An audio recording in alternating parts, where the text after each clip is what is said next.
inzoga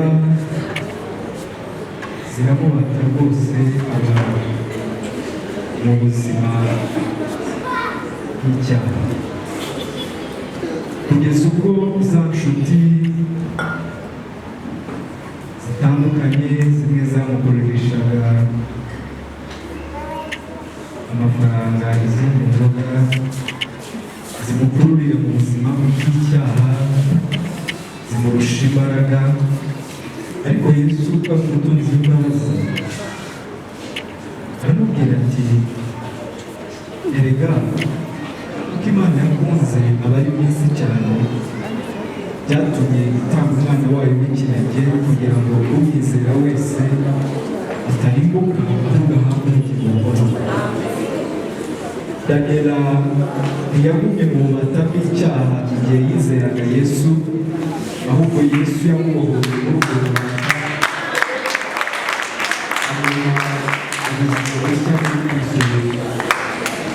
rero umuntu wese iyo ari muri njye nahindutse icyaremwe gishya, ibya kera biba bishize dore byose biba bihindutse bishya. Genda ubwire inkuru nziza ababandi, genda ubabwire iby'imbabazi zanjye, genda ubabwire ko nabo bari mu bunakimwe. Daniela rero abwiriza ubutumwa bwiza bagenzi be, bakimubona baramwikangaga baramwishaga, ariko ababwira iby'imbabazi za Yesu bagenda bicuza. Akomeza kuvuga ubutumwa bwiza, ababwira ko Yesu abafiteho umugambi mwiza kandi uhoraho, kandi uko yari ari ejo n'uyu munsi ariko ari, nuko bahera ko bizera Yesu, bakira imbabazi za Kristo. Yesu arabigisha, Yesu arabakuza, ahera ko arababwira ati murababariwe ntimukongere gukora icyaha ukundi. Nuko abahamagarira kumukurikira uyu munsi n'ejo. Amen.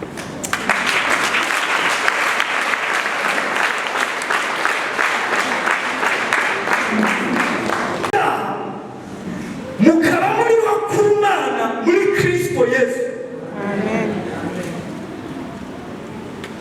Inkuru yo kuvuga, inkuru yo kwamamazwa ntabwo ari uko umwaka w'imbabazi watashye,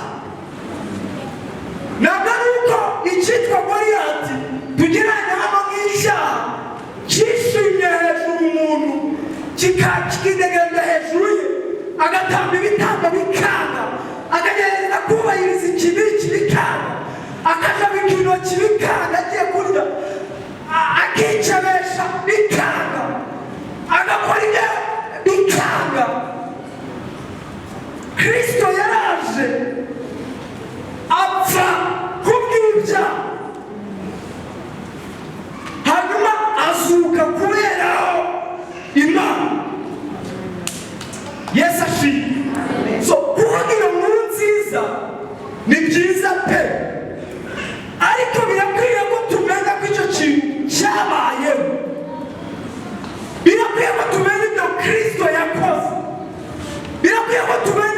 iby'iyo nsinzi birakwiye ko tumenya ko Kristo yatsinze icyaha,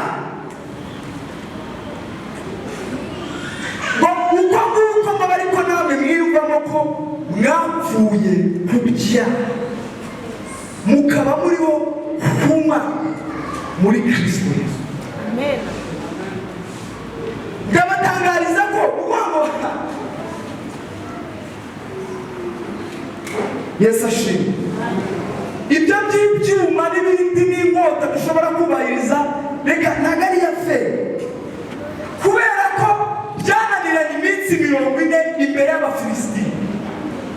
Hari icyo Imana yashushanyaga muri iri jambo, byarananiranye, byaranze ko n'abantu babimenyereye. Pawulo niwe uvuga ngo mu byo kubiyubahirizaho ndi mu ba mbere. Imbere y'ubwo buzima bw'ububata bw'icyaha, icyo kuvuga si njyewe nubahirije ibi n'ibi, si njyewe ndimo ndagerageza, kuko dukunda kubivuga gutya, ahubwo ni njyewe nizeye Kristo, ni njyewe wamenye Kristo, kuko Kristo nzi icyo yakoreye icyaha. Ntabwo ari icyo njye nakoreye icyaha, ntabwo ari ibyo nubahirije runaka byambatuye mu cyaha, kuko njye niyizi ntsindwa, gerageza kubikora, ariko kuko ariyo yavuze gutya nakica rimwe nkakiranirwa rwose. Si nuko amategeko ari amanyantege nke, ahubwo njye nananiwe rwose kuyubahiriza ngo ntsindishirize. Ariko hari icyo Yesu yakoze.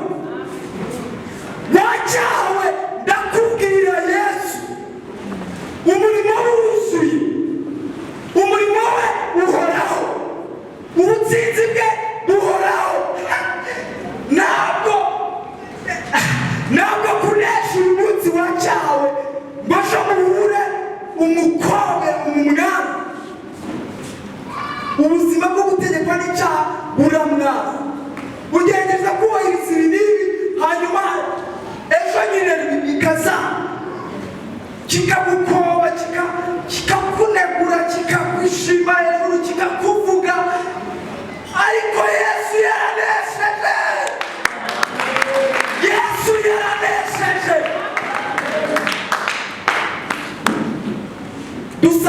Ntabwo dusabwa kwambara ibi n'ibi, turasabwa kumwizera gusa, kuko umurimo yakoze uruzuye. Ngo ariko namwe mwiyumvamo ko mwapfuye ku byaha, ukaba ariko wiyumvamo ko wapfuye ku byaha, ngo mukaba muriho kuma ari muri Kristo Yesu. Abizeye Kristo bapfuye ku byaha. Ntabwo ari uko biburi uwo munsi wamwizeye, ahubwo bigusorezwaho uwo munsi wamwizeye. Hashize imyaka myinshi Yesu atsinze icyaha. Ndabatangariza iby'uwo mwaka w'imbabazi, ndabatangariza iby'uwo mwaka w'ubutsinzi, ndabatangariza iby'uwo mwaka twigobotoye ku cyaha. Ngo yakunze abari mu isi cyane, byatumye itanga umwana wayo w'ikinege, kugira ngo umwizera ye kurimbuka, ngo ubwabo ubugingo buhoraho. Kuko ibihembo by'ibyaha ari urupfu, ariko impano y'Imana ari ubugingo buhoraho.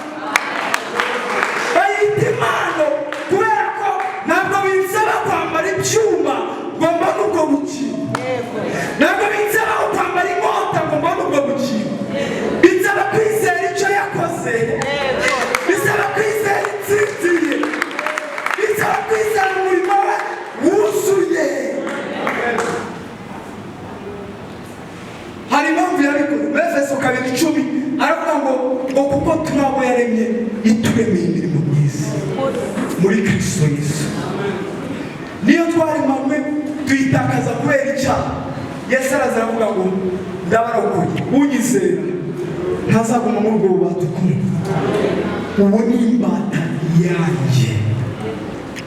Mu yandi magambo, uko icyaha kigutwaza igitugu, niba utarizera Yesu, niko Kristo yagutwara mu mudendezo we igihe umwizeye. Haleluya!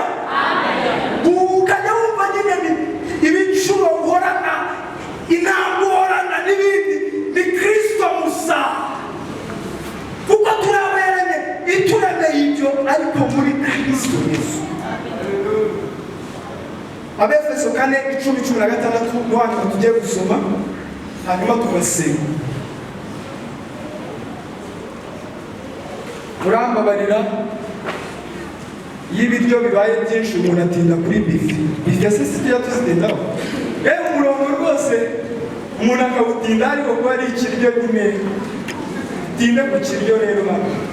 Kandi umurongo wa 10. Abefeso 4:10. Umva kandi uwamanutse niwe wazamutse ajya hejuru y'amajuru yose kugira ngo asohoze byose. Nuko aha bamwe kuba intumwa ze, n'abandi kuba abahanuzi, n'abandi kuba ababwirizabutumwa bwiza, n'abandi kuba abungeri n'abigisha, kugira ngo abera batunganirizwe rwose gukora umurimo wo kugabura iby'Imana no gukomeza umubiri wa Kristo, kugeza ubwo twese tuzasohora kugira ubumwe bwo kwizera no kumenya umwana w'Imana, kandi kugeza ubwo tuzasohora bo bantu bashyitse bageze ku rugero rushyitse rw'igihagararo cya Kristo, kugira ngo tudakomeza kuba abana dutereganwa n'umuraba, tujyanwa hirya no hino n'imiyaga yose y'imyigishirize n'uburiganya bw'abantu n'ubwenge bubi n'uburyo bwinshi bwo kutuyobya. Iki gihe hari harimo kwikebesha, harimo ibintu by'isabato bayihagarariyeho cyane, hari ibyo kujabika intoki n'andi mategeko menshi bagiye. 15 noneho aho kuyobywa n'ibyo 15 batanga icyo tugomba gukora, ahubwo tuvuge ukuri turi mu rukundo, dukurire muri we muri byose. Uwo ni we mutwe ari wo Kristo. Kuri uwo niho umubiri wose uteranwa neza ugafatanywa n'uko ingingo zose zigirira, nuko igice cyose kigakora umurimo wacyo cyagenewe. Muri Kristo uwo niho umubiri ukura gukura kwawo kugira ngo ukurizwe mu rukundo. Dushaka kubaka itorero urubyiruko n'abana bibona, ariko twongeremo n'ababyeyi, twongeremo n'abasheshe akanguhe, twongeremo n'abana. Kuri uwo niho umubiri wose uteranwa neza. Itorero rya Kristo iryubakiye kuri Kristo riba riteranije neza, gufatanywa n'uko ingingo zose zigirira, nuko igice cyose kigakora umurimo wacyo cyagenewe. Muri Kristo uwo niho umubiri ukura kwawo itorero rigakura kugira ngo ukurizwe mu rukundo. Ndagira ngo nakire umuntu utarizera Yesu ahaguruke. Twabonye ko igikorwa Yesu yakoze imyaka myinshi ishize, hanyuma atubatura mu bubata bw'icyaha. Ukeneye kwizera uwo murimo yakoze. Mwakijwe n'umuntu kubwo kwizera, byavuye ku mirimo yanyu kugira ngo hatagira uwirara.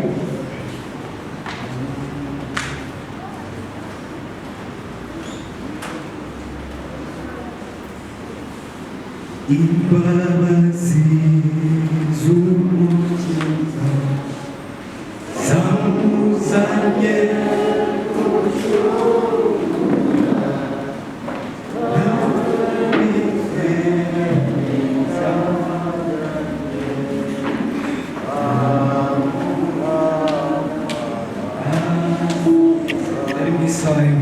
Hallelujah.